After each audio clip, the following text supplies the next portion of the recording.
Hey Enneagram friends, I'm Abby, an IA accredited Enneagram teacher and certified somatic practitioner. My work has always been an invitation for greater self-awareness and really a compassionate curiosity for the world. And I offer that invitation through corporate Enneagram workshops, private coaching, and educational resources like this podcast. In this season of the podcast, I'm inviting fellow Enneagram teachers, authors, and practitioners into the podcast space to share with you about personal growth, all through the lens of their personal type structure. In this episode, I share a conversation with Gabrielle Westbrook, and we take a look at the growth journey that she's experienced, all through the lens of her type structure as an Enneagram 9. Let me share with you just a little bit about Gabrielle before I invite you into our conversation. Gabrielle is a trauma-informed healing coach whose main passion is to help women come to know and believe that the emotions that they want to feel and the relationships in life that they want to have are possible for them. Gabrielle helps women heal from trauma that they experience in self-betrayal or sexual betrayal in their relationships through body and subconscious mind, nervous system regulation, and also the lens of their Enneagram type.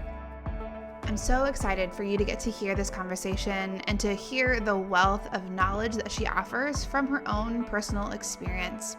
So I hope that you will listen in with curiosity and compassion as we hear from Gabrielle Westbrook about Enneagram Nines. Well, thank you for being here. Thanks for joining into this Enneagram conversation. And it's so great to get a chance to connect, but also for our listeners to get to hear from your perspective, both as an Enneagram practitioner, but also as you share about the type 9 perspective. I think that's really has been a treat in this season to have someone so articulate about their type share. So thank you for saying yes and being on the podcast with me. Yeah, absolutely. I'm honored and just grateful to be here, and you asked me, and so cool. It's so cool. Yeah. So I'd love to start just with, how you found your type. If it was something that it took some time, there was a bit of a discernment journey, if you stopped at different points along the diagram before you landed on 9, and just what that process was like for you. Yeah, it was definitely a discernment journey. I discovered the Enneagram through Annie F. Downs' podcast. She was interviewing Beth McCord, who runs your Enneagram coach.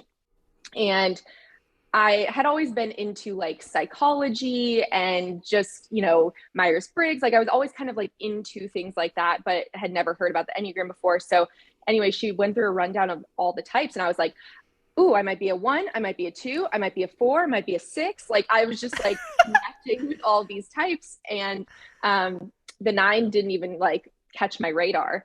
And so I was like, okay, well, I'm going to go take this quiz. And I got type 9 on my quiz results. And I was like, what? That wasn't even one on my top 4. Like, that doesn't even make sense. So I started listening to podcasts and reading. And I actually worked through your Enneagram coach. She had these like courses that you could go through.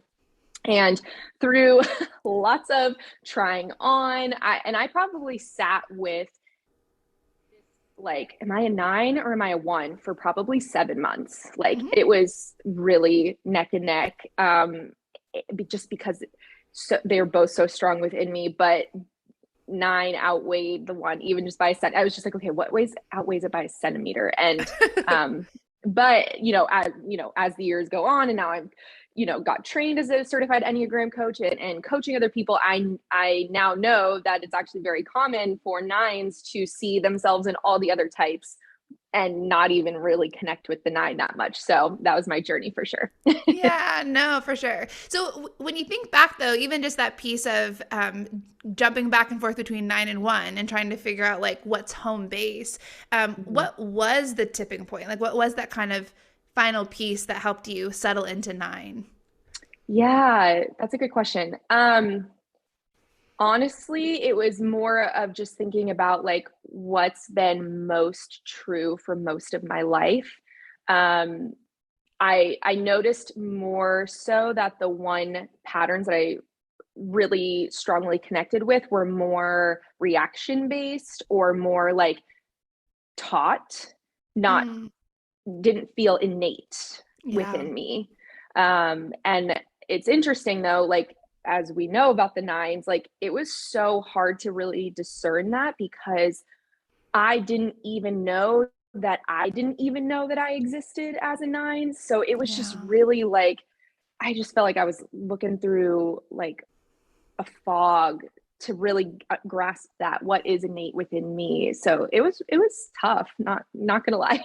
Yeah, for sure. I like that language though that you used of a fog, because I think this comes up often when I'm like, whether it is socially with friends that I have that are nines or as a practitioner, and spaces where they are describing themselves as feeling almost like it's intangible, like it's hard to always put my finger on this part of me, because it feels so hazy, or even other Yeah. people describing them as like, I feel like I can't fully like touch them. Like it's almost not like a ghost, but like it's hard to fully figure out what part of them is solidified, because sometimes it Yes. feels like so many mirroring moments, or just like the edges are softer so that they don't bump into and poke others on accident. And it's like Yeah. hard to, so I like that language you used. I've actually used, for me, I've actually used the word ghost so Yeah. much of my life because I felt like I was just constantly like wishing in and out of myself, didn't have a sense of self. So it was just like wishing in and out. But how I described myself for so long was a gray blob. Like there was Mm. just no shape, there was no form. It was just gray. And like I said, I didn't even know that I didn't even know I had a form. So it was just, yeah, it was just real. It's so intangible. Mhm. So yeah. Yeah. So in those early years of learning your type structure, of landing on nine, were there immediate growing edges that then, sometimes it's like people figure out their type and then they have this list of like, here's the things I need to fix, or here's the thing I need to do. What were some of those pieces for you? Um, all of it.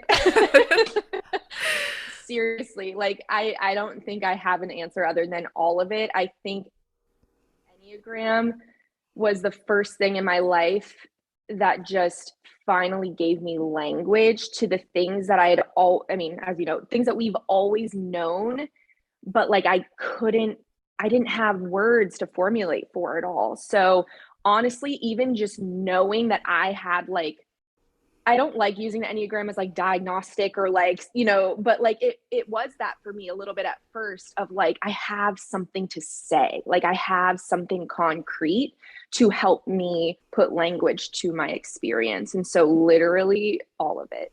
Yeah. Well, it sounds like almost that process of like, these moments of awareness, almost like being the sand that's slowly filling you up and giving you more of like an ability to speak or to stand or to take up space and to occupy. Um, Yeah. yeah. And I'm curious, even in that experience, how that shifted things in your world around you, as you become more solidified, more matter and less ghost. Like, what did that do in your world? Changed everything. And it, the metaphor that I always used that felt so true for me in those early years were like I was starting to rock the boat of my life. And it changed everything.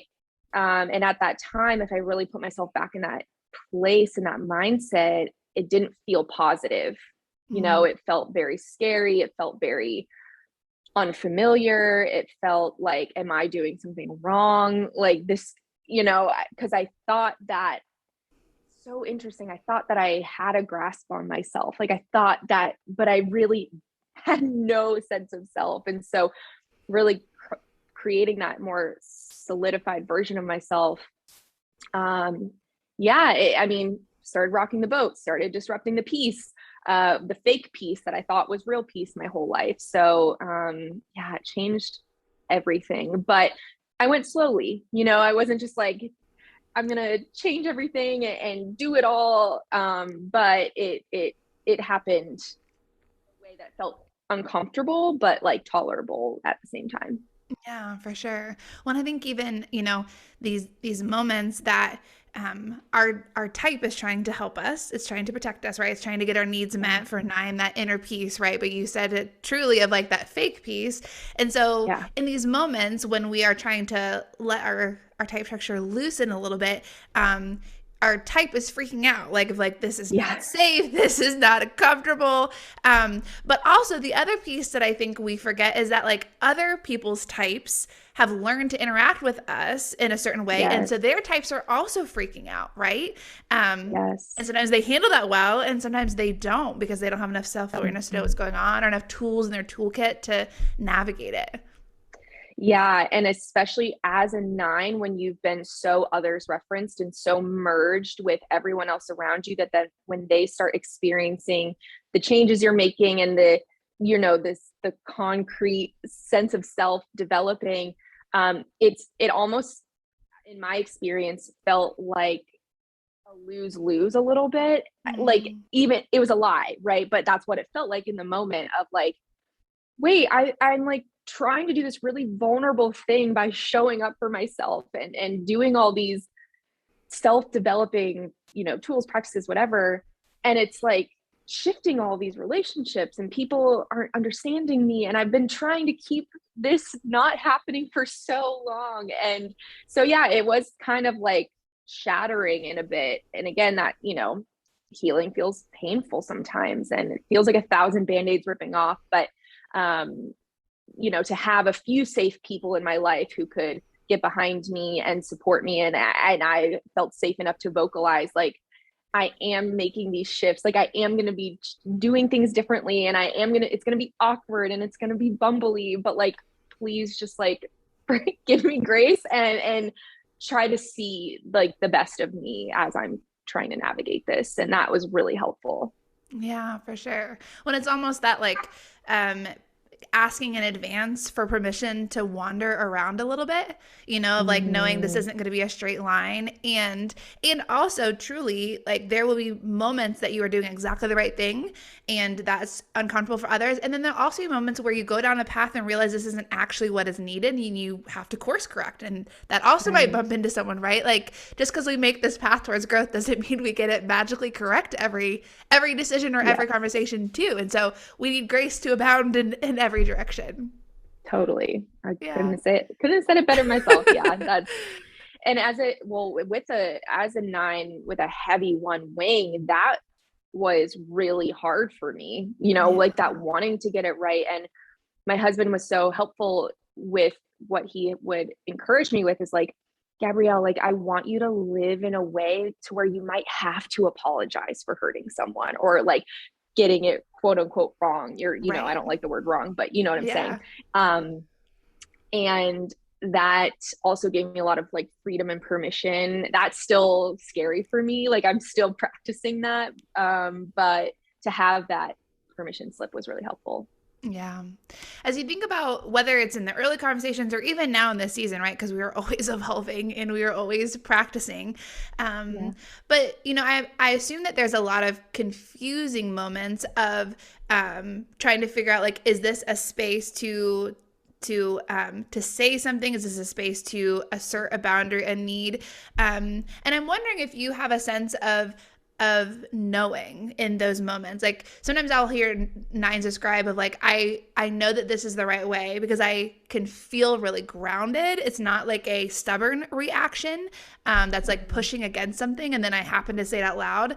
It feels like very like a true calm or true peace, but it's really grounded as I'm making this decision. But you might have a Mm. different experience. Is there some sense of like that inner knowing of like this is actually the thing to say or the way to go or the boundary to set to kind of settle, some of that confusion? Yeah. I think for me personally, that was difficult. It was interesting. There was always this like, even before I really was years into learning about my Enneagram type, like when I first started learning about it, I remember having this like validation of like, you did know, right? Like I knew my intuition was always there. It was always speaking to me. Um, my gut instincts, like it was always so strong. But I think, childhood shapes us in different narratives, different voices, different messages. And for me, I really lived in the unhealthy sixth space in my disintegration path a lot. So there was a lot of self-doubt, there was a lot of self-gaslighting.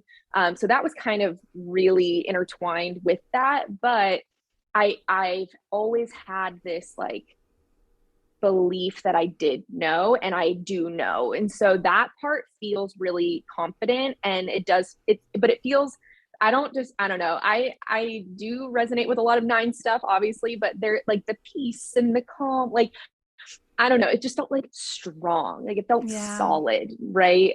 Those are kind of the words that felt more, I guess. What I'm trying to say is I actually resonate a lot more with my eight wing than I realized. And that's Hmm. been like coming out a lot in my healing. But so that's the first piece. But I think for me, what I really did have to do to continue growing that and like believing that I could trust my gut instinct was connecting to my anger. So it Mm. didn't have this peaceful, calm kind of vibe that I believed was peace and calm. It was, I really did have to connect to my anger to like take action and start to create the clarity for myself with my intuition and gut instinct, if that makes Yeah. sense. Yeah, for sure. What did that process of connecting to your anger look like for you? um like a bulldozer, honestly. I got shamed a lot for connecting to my anger, even though I wouldn't have used those words back then, Mm. like in my childhood and in my upbringing. Like I got in trouble a lot for connecting to my anger. And so I learned to quiet that pretty early on. Um, and so I got married really young. Our journey is that the first 5 years of our marriage, my husband had an addiction that I didn't know about. And so there was a Mm. lot going on within our relationship that I couldn't quite put my finger on, but like, I like my gut instinct. I was like, I know something's off. I know something's off. And so for me, when I really started connecting to my anger, it was when I was kind of like, I can't tolerate this anymore. Enough is enough. And it was like what I call my divine shitstorm of like, I was pressed up into a corner. And it was like, if you keep doing this same thing over and over again, you're going to be living in the definition of insanity.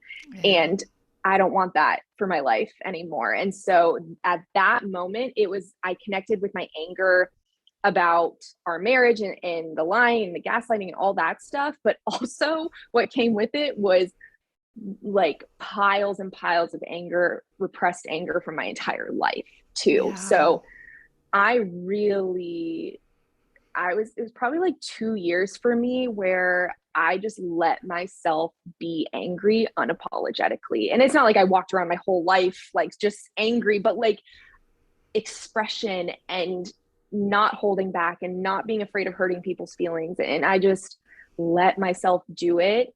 And in that process, that really helped me connect to my body center in a whole new way that I'd never experienced it before.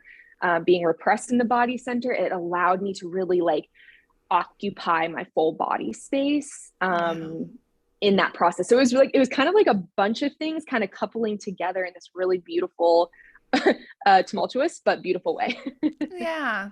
So when you think about some of that season, right? Because it sounded like it was a long season, right, of a couple of Yeah, years. yeah. For some people, the language of like giving myself permission to, to be angry, that's not enough. It's almost a sense of like that doesn't equate, or I don't know what to do with that. Like I don't know how to give myself permission. Did you have some practical things, Mm. sometimes like mantras, or even a frame of mind, or what was it that gave you permission? Yeah, it was, I think the one sentence I can kind of sum this up with is, um, I started allowing things to affect me. Yeah. That was a huge, if we're talking about that like numbing out space, that going along to keep the peace, that really blurry, fuzzy kind of sense of self.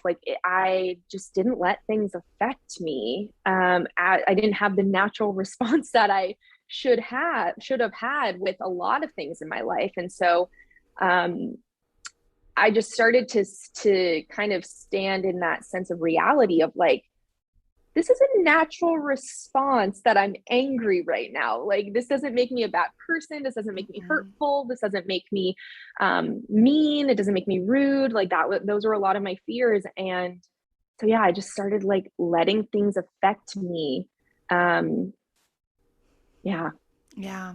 And I imagine that, I mean, you're talking about it now really eloquently, but I imagine that also probably felt really painful in the midst of feeling angry. Like I think Yeah. even just thinking about that, that numbing or that dissociation that can happen in the type 9 structure, and it can happen to all of us, right? Like we're all humans, we all have Totally. seasons of that. But Yeah. even thinking about, hearing that defense mechanism described almost like a haze that sets in, so things are not so bright and they're not so sharp and they're not so big or loud. And I Yeah. imagine that if you take away that haze to protect you, like things feel really loud and really bright and really sharp. And so I Mhm. imagine there also was probably some like hurt that happened with anger. Yeah. I also could sum up my entire journey of just like grief. Like Yeah. there was a lot of grief because I think for me, the connecting to my anger and all the things we're talking about, it was kind of this buildup, right? So Mm. then when I finally like had a light bulb moment, clicked, and just decided that things were going to be different for me, it honestly felt relieving at that point. Like it Yeah. felt good, but it was this buildup that was really painful to get to that Mm. point. But then obviously the feeling good kind of wore off. And then to what you're saying, yeah, there was just so much grief around all of it, but especially like, why couldn't I had done this before? Right. Mm. Like, just, and I know like logically it's like, you didn't know what you didn't know. Right. Like I know all Right. the things, but you have to go through that of like, just being honest with how you feel.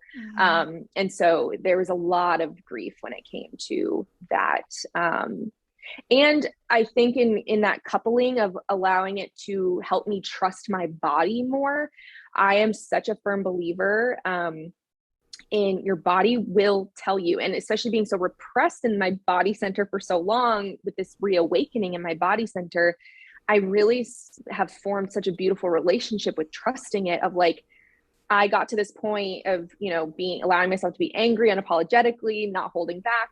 And then I started to realize that after a couple of years, I'm like, oh, this is also hurting me too. My body let me know, okay, this is hurting you now. Okay, so how can we move into this with more intention and choice? But I couldn't have gotten there until I let myself just be where I was unapologetically and honestly first. And that, just accepting that that does come with pain and that does come with grief, in a more realistic way, And I Yeah. think for me, it was like, also looking back of like everything that I thought was peace, everything that I thought was comfort, everything that I thought was connection was a facade at some level, Mm. right? And so if I really wanted to take advantage of my homecoming, reawakening, awakening to my sense of self, I had to keep that in the forefront of my mind of like, yeah, that felt familiar, but that wasn't actually what you thought it was. And that actually wasn't what you wanted. Like Mm-hmm. what you want is this more true sense of, living. So yeah. Yeah, yeah. And I imagine that even the difference between the facade of and the reality of, of peace, a connection, whatever those things are, I'm sure that you also can sense that even in your body too. When we, Yes. part of my work as a somatic practitioner, your body gives you an incredible amount of information and intelligence. And so when you can come back into your body and notice that sense of what's happening, that felt sense of there's knots in my stomach, or, that heaviness on my chest, or there's this tightness in my throat, right? Even just Yeah. little cues as people are coming more back into their body, whether they're 9 or something, another type. Yeah. There's a lot of information there of like, oh, actually, I feel really nervous right now. Like, goodness, I had no idea, right? On the outside, I'm like Yeah. nodding appropriately and smiling and asking questions. But like, I feel really uncomfortable, or I feel really angry, or I feel really sad, or really disconnected. And so I love that you mentioned that too, of coming back into your felt sense, because that's a Mm-hmm. tremendous asset, not just in that wakening up, but also moving forward in a way that's honoring of you. Totally. And, so as a nine, right, we have a disconnection from our sense of self. Like that is a hallmark thing of being a nine, and that dissociation being our main defense mechanism, which is just interesting. Like as I've progressed in my credentials and expertise and coaching, being polyvagal trained, I'm in a somatic trauma therapy certification right now. And understanding the hallmark of trauma is Yeah. a loss of connection to ourselves. And so it's so interesting. I coach a lot of nines, and it's obviously not trying to tell them their experience, but help them see their experience of like a loss of your connection to your sense of self is inherently traumatic, like is inherently like so painful. And so, because so much of when I work with nines, it's like, I don't remember a lot of my childhood. I don't think anything bad happened, but like you leaving yourself is inherently really like so painful. So just kind of seeing that connection point, and obviously this can be for any other type, but I'm just, as my experience of a nine, it just felt more impactful and like profound to my life and my journey and my healing. Yeah, for sure. I know. And often when people ask like the like somatic piece, like where did that come from? Was it the Enneagram piece, the somatic piece? I was like, I found the Enneagram first, but I think, and I'm sure you had a similar experience of being in coaching spaces. Sometimes we can't think our way out of things, right? Like there has to be this whole other resource of tapping into your felt sense and emotional intelligence, right? Too. It's not just your thinking, it's that emotion piece too. And knowing how to process and let those pieces ride with awareness. But I think we didn't think our way into this problem. We're not going to think our way out of it. And so having some more resources too as a practitioner. And I feel like I keep bumping into more of us, right? Or it's like, yeah, we did the work and like we can talk about our personalities a lot, but for us to actually move forward in a way that feels like I'm equipping you to move into the world or move into the situation, there has to be some like physicality to that too. Yeah, I would say it's like one of the most important pieces, I would dare to say, of just even how our physiology is wired. And I don't know, maybe you and I both being in the body center, maybe it's just like that more visceral, like more in tune to that. I don't know. I don't have a theory around that. I'm just guessing. But yeah, I do feel, and it's interesting because in school, like in college, I was an exercise physiology degree. Like I have always been obsessed with the human body. Like like even just from an anatomy or physiology standpoint. So it kind of is cool. It feels full circle to me of like, I learned about a lot of this stuff from like an educational lens, and now to apply it in a more somatic healing lens, with especially the nervous system. It's really, really cool. Feels full circle for me. Yeah, for sure. When it tends to be the journey is always kind of winding. Like sometimes we go back and pick up the things we've already learned along the way. Yes. Yeah. So thinking about this current season, what is some of the inner work or the growing edges that you're mindful of, as someone that is a practitioner and is working with others, or maybe has something completely different just on a personal side, like some of the growing edges that are more nuanced now for you as a nine? So many. But I think if I'm thinking like right now in this season, I think the biggest thing that keeps coming up for me, and I don't know, I use this word integrity check because this is something I knew about me early on in learning about the Enneagram, but it's been deepening and I keep having to integrity check myself on it, is this over adjustment to other people, as well as, well, and I think there's two parts to this. It's like over adjusting myself to others.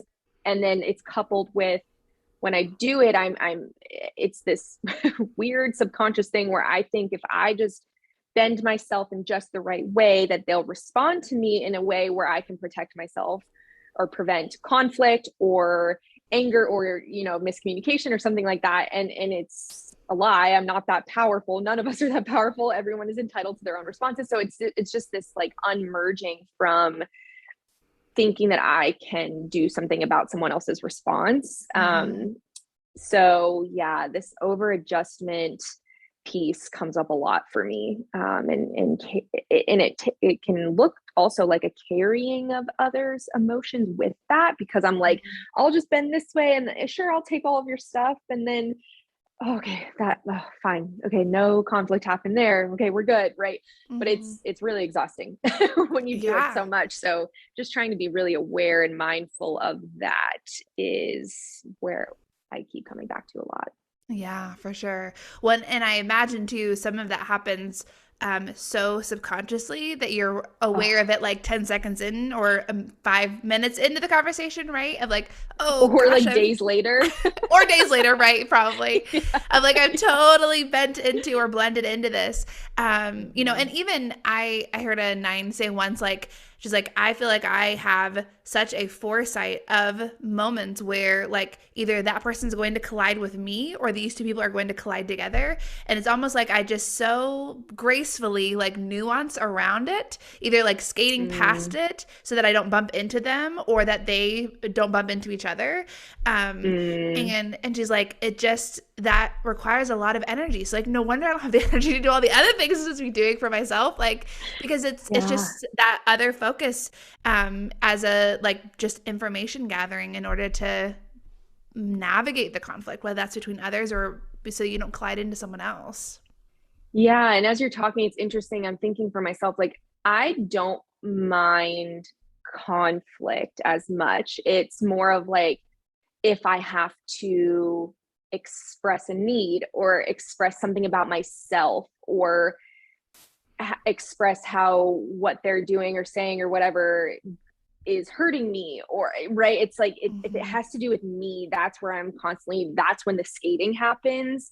I don't, yeah, so that is a big part of it too. Yeah, for sure. Well, and really, I think, some people like nines identify with the conflict, and so we use that so regularly. But like most of the language is really like that avoidance of disruption or like the avoidance of like loss of Yeah. connection, right? And so, and Mhm. that is more of what you're talking about. Of like, it doesn't matter that it's conflict, that someone's debating or whatever the ideas are. It's more of the Yeah. like you and I, like there might be a little bit blip, Yes. like a blip on the radar, or this moment of like awkward tension, and I'm not sure how this will go past this moment. And that's Yeah. exhausting.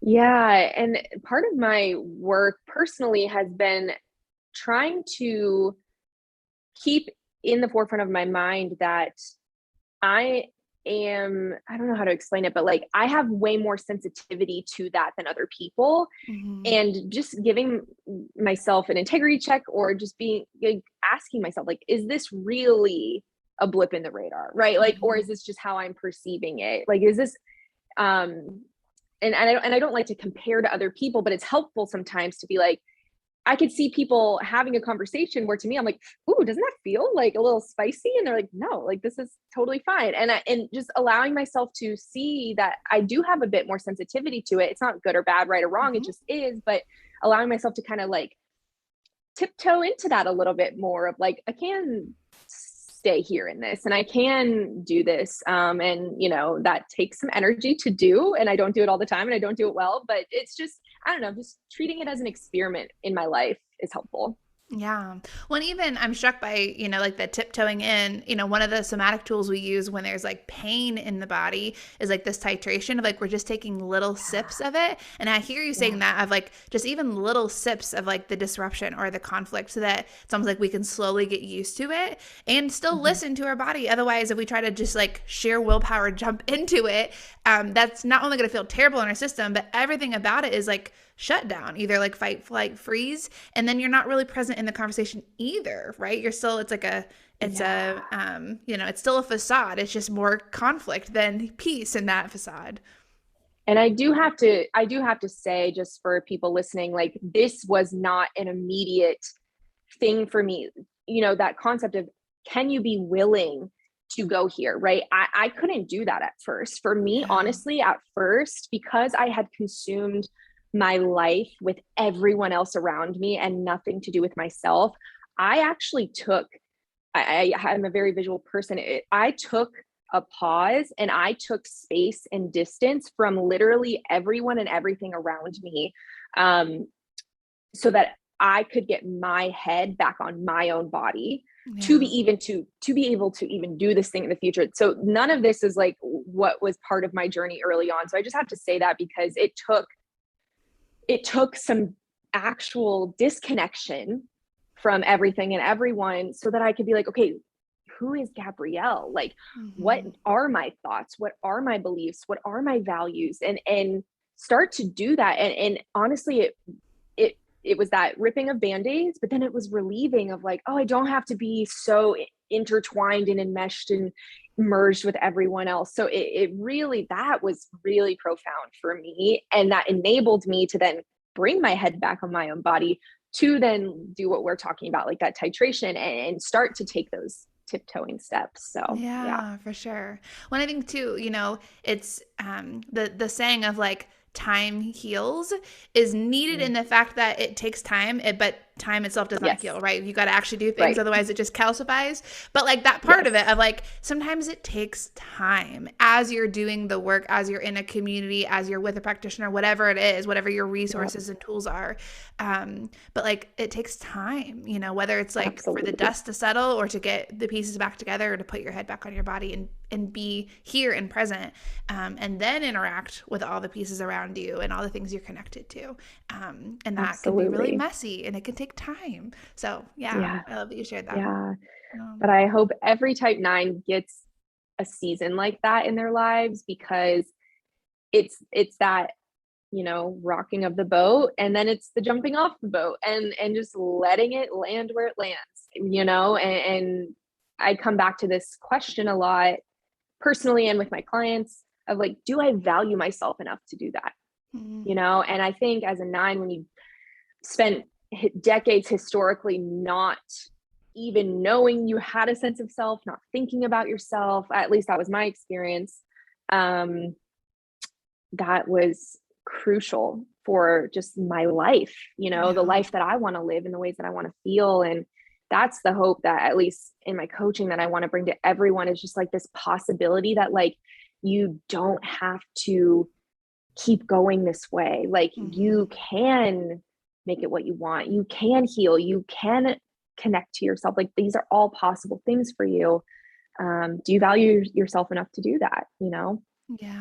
I love that. That preaches. Oh, I know that we could talk forever, and we're only talking about one type, and so, but still, even on type 9, I know that we could talk forever. But I do want to, as we kind of come to the close of our conversation, I want to give just some space for you to share a little bit of the work you do, how people can get connected to the work you do or participate in the work that you do, as a healing practitioner. Yeah, I'm sure you can relate to this. My work has evolved over time. Yeah. So I am a trauma-informed healing coach. I am a certified Enneagram coach. So a lot of the Enneagram work is what I do in my work. It's just not the main thing like it used to be anymore. But mainly where I focus is helping women heal. So this theme of betrayal. So whether you've been in a romantic relationship where you've been betrayed sexually, so through porn addiction, sex addiction, physical affair, emotional affair, so helping women heal through that, or self-betrayal. Self-betrayal can apply to any Enneagram type. So it's kind of cool to see that, how that plays out. But just really helping women heal traumas, educate them about the nervous system, come back into the body safely, and all the work that it's really what they want and need. Obviously, it's unique and individual to each person, but this sense of healing and this sense of hope, so much of my work. I mainly live on Instagram. That's where you can find a lot of my work. I'm actually in a rebranding process right now. So my website is completely being redone. My Instagram is Gabrielle Westbrook _ and my website will be GabrielleWestbrook.com. Awesome. Well, and I will put all of that in the show notes so that people can link to things. Was there something else you're going to add? Yeah, I was going to say, I do one-on-one coaching. That's mainly what I do, but also I have a membership group for women healing after betrayal. So maybe they don't know how to get support, or they don't feel like it's available to them, or they don't want to do one-on-one coaching yet, or they don't know how. I have a membership group as well for the women who've been betrayed in their relationships. Healing beyond betrayal is really kind of my focus, that post-traumatic growth. It's interesting. For the last so many years, I've been doing just one-on-one coaching, and this year has been I don't know, kind of like repentance in my type 9 almost, of like trying new things and just like stepping out of my comfort zone and in my business yeah. So anyways, just wanted to share that. I love that. Well, and I think too, I think most practitioners probably have these moments of like, okay, I'm actively going against my type structure in this. Or, Yeah. Realizing like I need to channel I always feel like I need to channel some 5 to like help me out of this. Because I just go too quick and make a lot of brash decisions that I waste time in as an entrepreneur.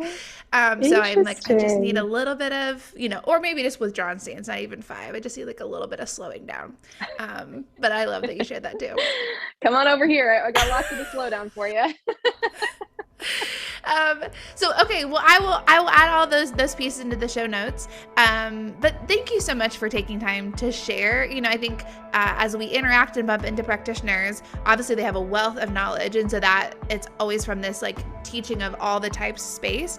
But going through multiple conversations with practitioners, it is such a gift to get to hear about like your experience and your specific type with very articulate language around it because of your expertise. And I just think like this season is just so far and will be such a resource for listeners. So thank you for saying yes and being a part of it.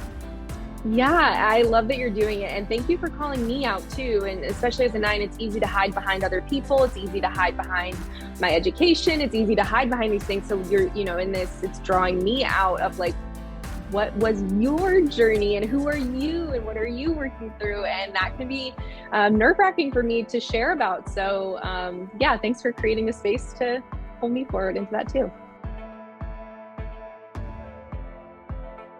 Hey, Enneagram friend. Thanks for listening into my conversation with Gabrielle Westbrook. I hope that you are taking away a wealth of insight about the Enneagram 9 structure.